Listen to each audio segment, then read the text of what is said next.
banget buat teman-teman yang memang pengen dapat beasiswa tapi yang saingannya cukup lumayan sedikit dan nggak terlalu banyak bersaing gitu ya, dan persyaratannya juga cukup lumayan gampang, cukup lumayan bisa. Nomor 3 ini itu tuh kalian tuh nggak perlu IELTS, nggak perlu TOEFL, dan juga esainya itu adalah CV yang diesaikan.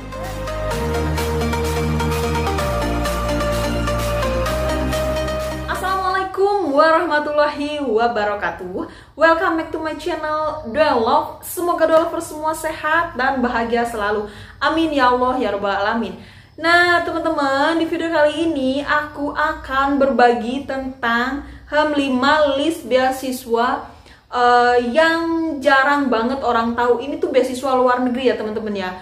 Nah ini tuh kenapa jarang orang tahu, karena aksesnya sebenarnya kayak orang-orang yang mendapatkan beasiswa ini adalah orang-orang yang dapat beasiswa yang memang kayak pernah ada dosennya yang kuliah di sana, atau pernah ada kakak tingkatnya yang kuliah di sana, dan itu tuh kayak turun-menurun gitu tuh. Jadi kayak oh kakak tingkat aku udah kuliah di sini nih, jadi adik tingkatnya kuliah juga di situ gitu. Jadi beasiswa ini tuh makanya nggak kayak kesebar gitu kemana-mana, dan ini tuh peluang banget buat temen-temen yang memang pengen dapat beasiswa tapi yang saingannya cukup lumayan sedikit dan nggak terlalu banyak bersaing gitu ya, dan persyaratannya juga cukup lumayan gampang, cukup lumayan bisa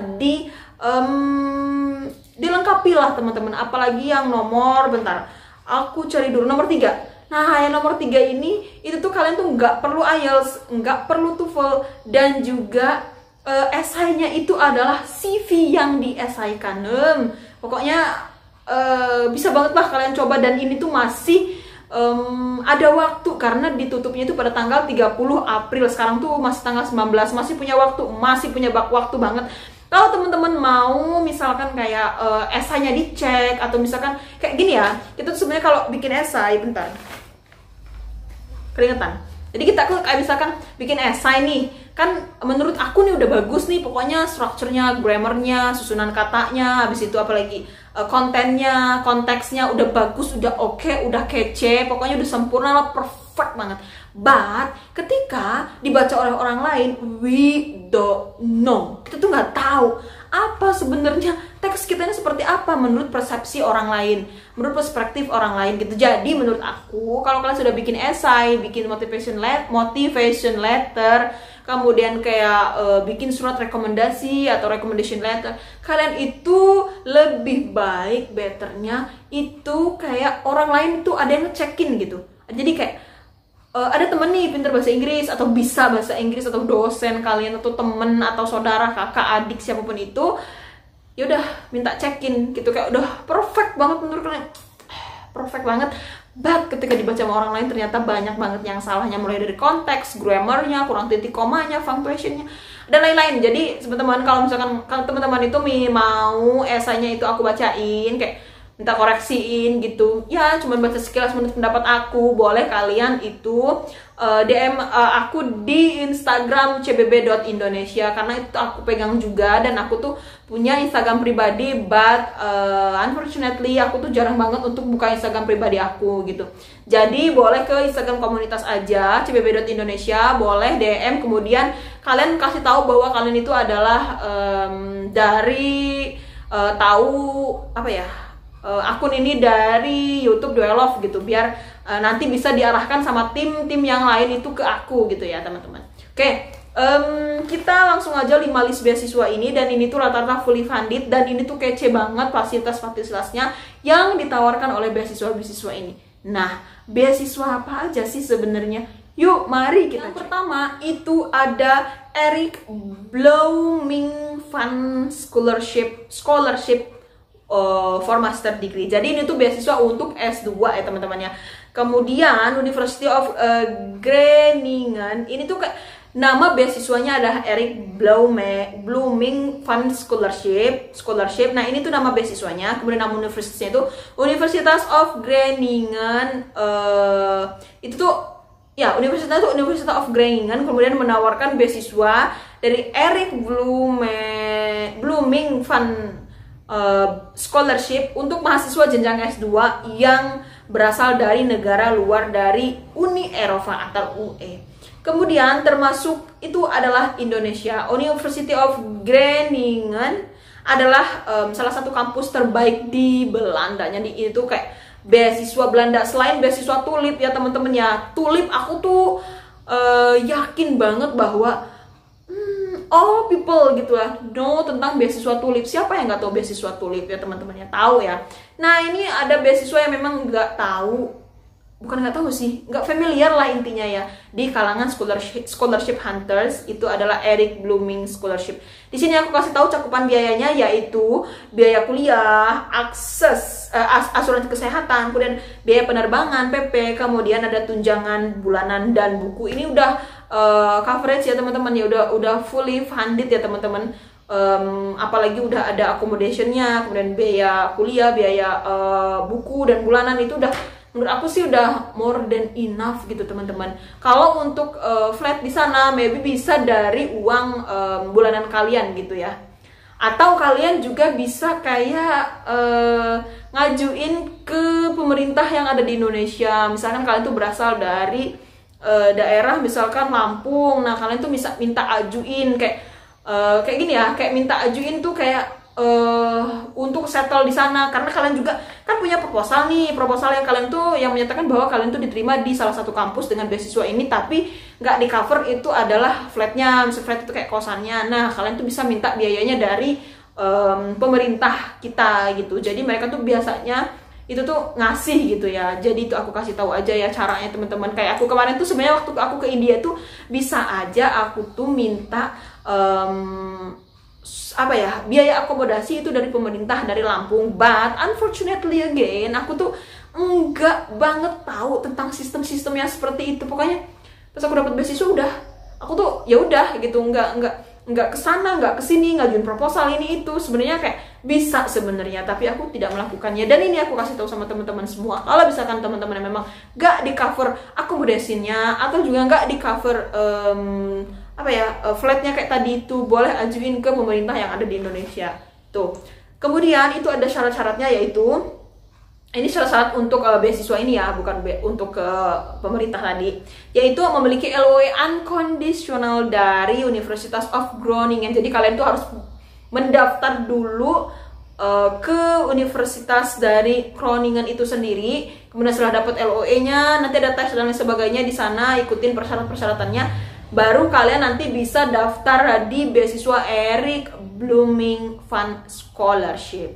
Kemudian ini tuh memiliki nilai IPK kalian itu yang bagus gitu, yang cukup lumayan worth lah, kayak misalkan 3,00 tuh udah cukup sih sebenarnya untuk kalian daftar beasiswa. Tapi kalau kalian mau aman, zona aman gitu ya, aman banget, itu adalah minimal 3,5. Kalau 3,5 tuh kayak pertimbangannya itu besar mereka untuk tidak menerima kalian gitu. Kalau udah 3,5 gitu. Jadi usahakan IPK kalian itu di atas 3,5 atau mentok 3,0 juga nggak apa-apa. Lanjut itu ada Oke, kalian itu harus berjasmani dan rohani gitu ya, berbadan sehat walafiat gitu. Karena nanti tuh kayak ada pengecekannya gitu dari program beasiswa ini.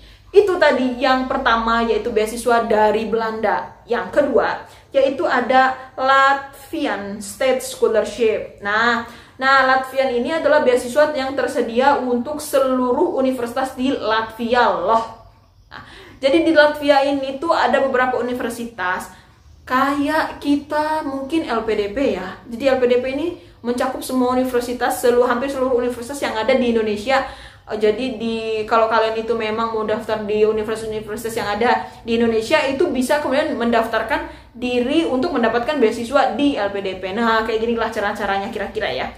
Kemudian bahasa pengantarnya yaitu sebagian besar adalah bahasa Latvia, tapi ada juga bahasa Inggrisnya juga. Jangan khawatir teman-teman ya. Kemudian tapi ada beberapa program studi juga.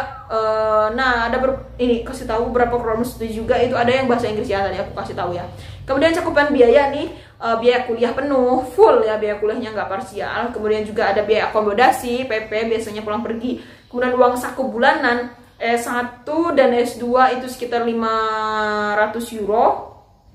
EUR ya, aku nggak tahu cara baca gimana. Kemudian S2 itu ada 670. EUR is that euro? No, EUR lah ya, aku nggak tahu Latvia ini mata uangnya apa ya, sekitar segitulah, nanti aku convert ya teman-teman. Oke, kemudian di sini aku kasih tahu syarat-syaratnya. Yang pertama yaitu ada fotokopi surat oleh itu Higher Education Institute kayak kampus kalian lah ya. Kemudian yang kedua itu ada CV, kemudian yang ketiga itu ada motivation letter, 4 itu ada ijazah dan transkrip, kemudian yang kelima itu ada sertifikat bahasa Inggris atau juga nggak pakai sertifikat bahasa Inggris, but you have to know Latvian language. Jadi kayak nggak apa-apa, di mana-mana tuh ya, aku kasih tahu juga, kayaknya juga tahu ya, di mana-mana tuh ya, bagi negara yang memang tidak mewajibkan kalian untuk bisa bahasa Inggris, TOEFL atau IELTS, sertifikatnya nggak dibutuhin. Ketika memang kalian itu mendaftar di negara yang memang mayoritas negara itu menggunakan bahasa negara itu sendiri. Example Jerman, example lagi China, example lagi Rusia. Rusia juga mereka rata-rata nggak mewajibkan kamu mencantumkan sertifikat bahasa Inggris, but you have to know Russian language gitu. Kemudian juga bahasa Turki banyak banget. Nggak harus pakai sertifikat bahasa Inggris, tapi kalian juga harus bisa bahasa Turki. Gitu teman-teman. Nah, ini aku punya satu informasi beasiswa di mana yang ketiga nih ya, di mana beasiswa ini tuh nggak harus memang kalian itu menggunakan sertifikat IELTS atau TOEFL, dan juga kalian tidak harus tahu beasiswa bahasa dari negara ini. Penasaran kan negara mana nih sebenarnya ya? Menarik banget nih. Yaitu beasiswa ICCR, yaitu beasiswa aku gitu, beasiswa aku waktu aku S2 kemarin.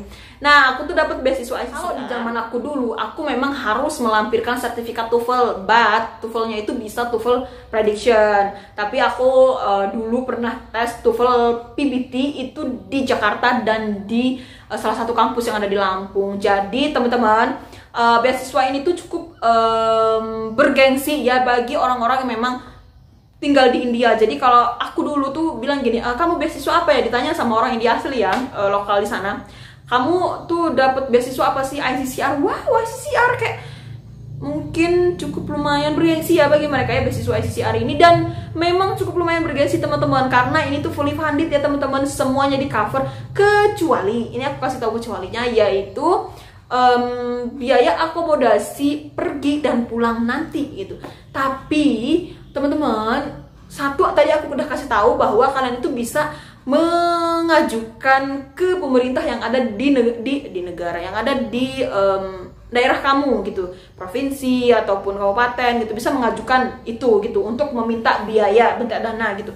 Kemudian kalian juga bisa pakai uang sendiri, dan juga nanti setelah beasiswa keluar itu tuh bakal kebayar loh teman-teman. Sebulan 2 bulan tuh bakal kebayar apa yang udah kalian keluarkan untuk pergi ke India itu gitu, kayak akomodasinya, karena tiket pesawat ke India itu kayak cuma 4 juta, 3.800.000 gitu loh. Paling mentok-mentok ya 5.200.000. Kalau kalian udah mepet banget, udah 3 hari mau berangkat nih, baru tuh segitu harganya. Nah itu. Kemudian juga beasiswa ICCR ini yaitu untuk jenjang S1, S2, S3. Jadi kalian tuh kalau mau S1 bisa, S2 bisa, S3 bisa, dan juga sama fully funded juga bagi semua jenjang gitu. Nah ini aku kasih tahu syarat-syaratnya ya. Yang pertama yaitu ijazah dan transkrip. Nah ijazah dan transkrip ini ijazah dan transkrip jenjang sebelum-sebelumnya. Kalian example, kalian mau daftar S2, jadi kalian tuh harus 3 jenjang sebelumnya mau S2, berarti kan ini S2, ini S1, ini SMA, ini SMP, jadi harus 3. Jadi S1, SMA, sama SMP. Kalau kalian mau daftar S1, berarti kan SMA, SMP, sama SD. Kalau mau daftar S3, berarti S2, S1, sama SMA gitu. Jadi sekarang tuh udah 3 rangkap ya. Kalau dulu di zaman aku itu cuma 2, kayak aku tuh mau daftar S2, jadi aku cuma translate berkas, yaitu berkas S1 dan juga ijazah dan transkrip S1, kemudian ijazah dan transkrip SMA. Tapi sekarang itu beda gitu. Dan juga ini tuh kayak perlu juga recommendation letter. Itu dari zaman ke zaman sih sebenarnya perlu recommendation letter, dan recommendation letternya itu isi kayak prestasi-prestasi kalian lah gitu, sesuai dengan ketahuan nggak sih, pengetahuan, sesuai dengan pengetahuan dari si dosen yang merekomendasi kalian. Kalau dari kampus sesuai dengan kayak misalkan perusahaan yang merekomendasikan kalian untuk daftar beasiswa ICCR ini gitu. Kemudian juga ada KTP atau lebih ditahunya di web itu adalah unique ID. Kemudian ada juga TOEFL dan IELTS, itu opsional aja. Kalian bisa melampirkan TOEFL atau IELTS jika ada, jika nggak ada juga nggak apa-apa. Tapi kalau kalian punya itu lebih baik sih, karena di sini juga bisa TOEFL prediction ya. Jadi kayak nggak apa-apa loh, kayak TOEFL, tahu kan TOEFL prediction itu kayak dari lembaga gitu yang gak resmi gitu. Gak resmi dalam artian bukan bekerja sama dengan ITS gitu ya. Kalau bersama sama dengan ITS itu namanya kayak TOEFL PBT, IBT, terus juga TOEFL apa lagi, CBT kayak gitu ya. Bukan yang bekerja sama yang seperti itu, tapi kalian tuh prediction gitu. Kemudian yang gak kalah penting adalah paspor. Nah, jadi kan ada beberapa mahasiswa aku tuh yang tanya, sebenarnya perlu nggak sih paspor untuk mendaftar beasiswa ICCR, beasiswa manapun. Aku tekankan ya, beasiswa manapun, beasiswa ICCR, AS, TULIP, yang lain-lainnya lah, perlu lah namanya paspor ini, karena untuk kayak apa ya, pendaftarannya itu kalau sepengalaman aku mendapatkan pengumuman dari ICCR itu tuh cuman seminggu loh teman-teman. Kayak tanggal 1 aku tuh tanggal 22 ya, 22 tuh dihubungin bahwa aku tuh 22 Juni dihubungin bahwa aku tuh keterima. Sebelum tanggal 25 Juli aku udah harus ada di India. Jadi tanggal 20 aku udah harus ada di India. Dan pada saat itu kalau kamu membuat paspor itu menghabiskan waktu sekisaran 2 minggu. Sekarang sih masih enak 3 hari, dan itu pun nggak tahu ya. Sekarang kan paspor itu cukup lumayan banyak tuh yang mengajukan, bahkan sampai 500.000 lebih per harinya gitu. Jadi kayak menurut aku teman-teman itu buat aja sekarang ini secepet-cepetnya gitu. Karena untuk aplikasi ICCR itu sendiri kamu harus butuh paspor ketika membuat akun, bukan ketika kalian masuk ke dalam webnya aja. Kayak membuat akun dulu, setelah punya akun kemudian kalian tuh bisa masuk ke akunnya. Nah, ketika buat akun itu kalian tuh bukan mencantumkan nomor induk NIK nggak sih, nomor induk kependudukan bukan, tapi nomor paspor. Jadi menurut aku sih bikin paspor dulu, dan ini tuh masih tanggal 19. Oke, mungkin aku uploadin tanggal 20 besok. Jadi masih punya waktu teman-teman untuk mendaftar beasiswa ICCR ini, karena juga nggak terlalu sulit loh. Kemudian juga kan ada esai. Nah, esainya ini tuh ada 6 pilihan esai di dalam website ini. Kalian tuh bisa pilih salah satunya. Menurut aku pilih aja yang paling pertama. Yang paling pertama itu tentang nama, kemudian tempat tinggal, bla bla, itu kan lebih gampang. Dan juga menurut aku itu kayak CV yang diesaikan gitu. Jadi pilih aja yang nomor 1. Jadi syarat-syaratnya cukup lumayan gampang ya teman-teman. Nah, di sini aku kasih tahu cakupan biayanya, cakupan yang di cover oleh beasiswa ya, cakupan biaya ya lah ya. Kemudian di sini ada biaya hidup bulanan, emang tuition stipendnya per bulan ya, setiap tanggal 2 awal bulan teman-teman. Kalau anak-anak beasiswa ICCR itu pasti tahu. Kemudian ada yang kedua yaitu biaya kuliah penuh untuk S2 di kampus aku tuh kisaran 25 jutaan per semester. Aku pernah lihat punya temanku dan dia tuh bayar sendiri gitu. Jadi kalau anak-anak ICCR tuh udah nggak harus bayar sendiri, nggak harus membayarkan uang dari ICCR nih, terus kasih ke aku. Setelah kasih ke aku harus bayarkan ke kampus, enggak. ICCR tuh langsung bayarin ke kampusnya gitu. Bahkan kalau hostel itu nggak harus dari ICCR, uang dari ICCR nih udah ke aku, terus aku kasihin ke hostel, enggak. ICCR tuh langsung langsung ke hostelnya gitu, nggak melalui kamu lagi. Jadi kamu tuh nggak tahu sebenarnya uang hostel tuh berapa, dan udah dibayarin per tahun Kak. Jadi kan kalau S2 tuh 2 tahun. 2 tahun ini udah dibayarin per tahun. Jadi kalian tuh nggak takut lagi kalau misalkan pulang ke Indonesia terus kayak barangnya harus taruh di mana ya. Kayak kan pulang kalau di India itu kan banyak liburnya ya. Pasti orang Bali itu banyak liburnya ya. Nah, di India tuh banyak banget liburnya. Kalau mau diikutin tiap hari libur, coy. Jadi kalau mau banyak liburnya, kalian boleh di India aja. Banyak banget liburnya. Nah, kalian kan pulang ke Indonesia tuh. Aku pulang ke Indonesia kayak 2 bulan, kayak pernah nyampe 2 bulan setengah gitu. Nah kan bingung tuh kalau misalkan memang uangnya itu, uang dari uang hostel itu belum dibayarin ICCR ke hostel. Kayak kalian tuh bayarnya bulanan gitu, bukan tahunan. Kan bingung tuh, barang gue taruh di mana. Nah kalau ICCR nih enggak, langsung dibayarin gitu ya. Di kampus aku ya, khususnya di FLU.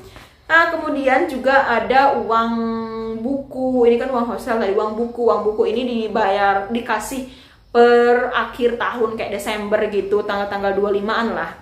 Jadi lumayan lah bisa untuk tahun baruan. Tapi tahun baru di India itu nggak ada apa-apa loh. Kayak kembang api doang. Terus kayak cuma sedikit lagi kembang apinya. Kok kayak di Indonesia heboh banget ya. Kalau di Indonesia, kalau di India enggak. Yang heboh tuh di India tuh kayak Diwali, Holi, ya kayak gitu. Kalau untuk kayak tahun baru nggak ada perayaan, nggak ada event. Kemudian ada biaya penelitian atau project. Nah kayak untuk S3, untuk S2 juga bisa kayak kalian tuh skripsi. Nah fotokopiannya itu surat nota fotokopiannya itu tuh kalian simpen. Kemudian kalian ajukan nanti, masukin dalam satu map, kalian ajukan nanti ke ICCR, itu bakal dikasih kok. Kisaran sampai 2-3 juta lah dikasih. Nah, tapi aku nggak menyimpan file-filenya dan udahlah, kalau udah gitu. Aku nggak ambil uang untuk project. Kemudian asuransi kesehatan, kemudian juga ada visa pelajar, jadi langsung dikasih visa ya teman-teman ya. Dan itu tuh jadinya cuma 2 hari. 2 hari nggak nyampe. Kemudian jalan-jalan itu dari ICCR itu sendiri ya, untuk jalan-jalan di summer. Atau lanjut ke yang keempat, yaitu ada beasiswa dari Italia. Namanya adalah MAECI Scholarship. Nah Italia itu kan terkenal dengan keindahannya kan ya, keindahan pariwisata di sana. Kayak juga salah satu destinasi studi yang cukup populer di kalangan mahasiswa Indonesia. Nah kabar baiknya teman-teman, Italian Government Scholarship atau MAECI ini adalah beasiswa dari pemerintah Italia ya.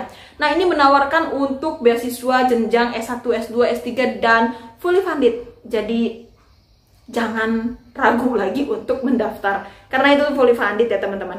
Kemudian sini aku kasih tahu cakupan beasiswanya, yaitu biaya kuliah, asuransi kesehatan, uang saku bulanan sekitar 900 euro gitu. Jadi cukup lumayan banyak lah ya.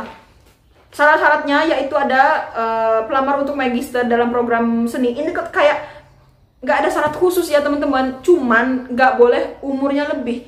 Sini aku kasih tahu, pelamar untuk magister dalam program seni, musik dan tari atau kursus bahasa tidak boleh berusia di atas 30 tahun. Jadi teman-teman itu harus di bawah 30 tahun, kayak mungkin 28, 29 ketika mendaftar ya. Bukan ketika sampai sana kalian udah kayak saya sekarang 29 misalkan, terus mendaftar ini.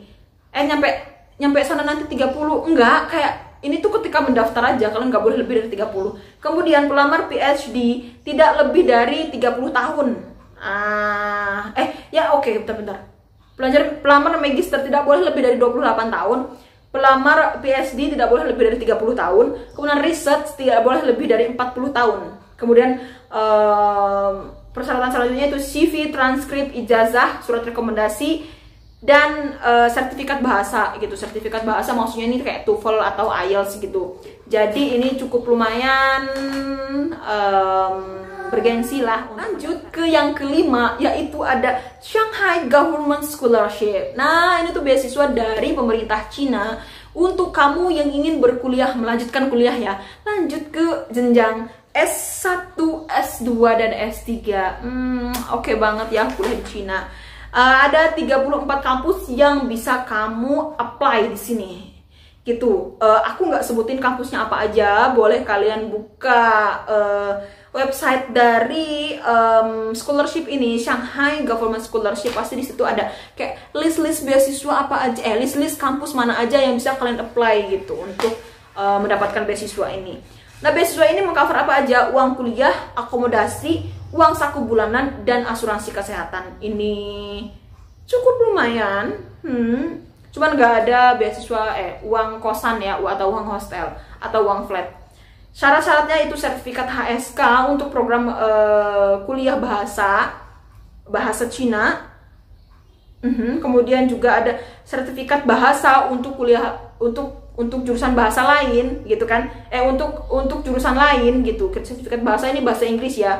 Kemudian video selfie perkenalan diri dan rencana studi di Cina. Jadi kayak kita tuh rata-rata kayak ditulisin ya, dibuat esai ya, atau draft gitu. Tapi kalau Shanghai Government Scholarship ini dia tuh minta video selfie kayak gini nih, kayak kalian tuh ngomong gitu. Dan menurut aku itu lebih enak sih, karena sesuatu itu kan diomongin itu kan lebih enak, lebih cepet, lebih nyerap gitu nggak sih? Kayak hubungan aja. Kemudian lanjut, yang selanjutnya yaitu kayak acceptance letter dari supervisor. Kayak acceptance letter dari supervisor, bisa jadi ini kalian harus mendaftar ke kampus-kampusnya dulu gitu. Iyalah, LOE nggak sih acceptance letter? Iya, LOE. Jadi kalian tuh harus daftar dulu ke kampusnya, kemudian baru daftar ke Shanghai Government Scholarship. Nah gitu ya teman-teman. Nah itu tadi teman-teman 5 beasiswa yang jarang banget orang-orang tahu. Kita tuh taunya di Cina itu namanya Chinese Government Scholarship, CGS gitu nggak sih? Pokoknya ada Chinese Government Scholarship, pokoknya Chinese Government kayak gitu ya, CG apa gitu ya. Itu sih yang paling booming ya di Indonesia gitu untuk beasiswa dari Cina. Dan ini ada Shanghai Government Scholarship. Menurut aku sih ini kayak baru nggak sih bagi aku ya, mungkin bagi aku baru, tapi bagi teman-teman di sini mungkin ada yang baru, ada yang juga mungkin informasi lama gitu. Boleh kalau komen di kolom komentar ya. Oke, itu aja teman-teman yang bisa aku share, semoga bermanfaat. Dan bagi teman-teman yang sedang mendaftar beasiswa luar negeri, dalam negeri, beasiswa apapun, jenis apapun, kampus manapun, negara manapun, semoga keterima dan semoga mendapatkan putusan yang terbaik. Oke, thank you very much for watching. See you for the next video and assalamualaikum warahmatullahi wabarakatuh.